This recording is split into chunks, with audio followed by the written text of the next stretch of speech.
If your credit score isn't where it needs to be to buy a home, most people assume there's nothing to do but wait. That's not true.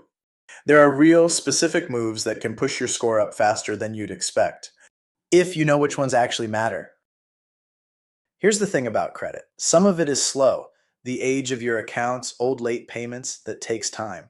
But a big part of your score responds a lot quicker than people think. And that's the part we can work on together before you buy.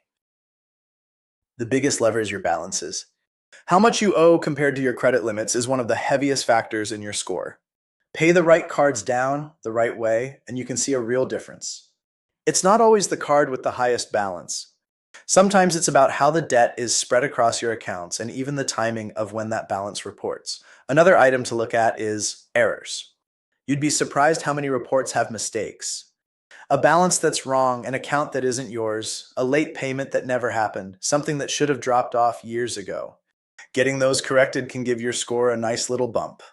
Another thing to consider: opening a new card, closing an old one, or financing furniture before you close can quietly drag your score down at the worst possible time.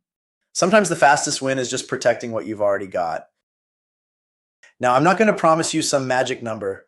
Every file is different. And this isn't about gaming the system or credit repair gimmicks. It's about legitimate moves done in the right order that make a real difference. And that's the whole point. A lot of people will just read your credit report back to you and quote whatever's on it.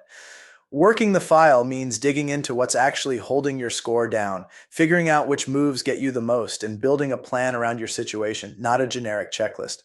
That's the difference between someone processing your loan and someone actually fighting to get you into a better spot. So before you decide your score isn't good enough to buy or settle for a higher rate, let's take a look at your credit together. From there, we can build a plan to get you where you need to be.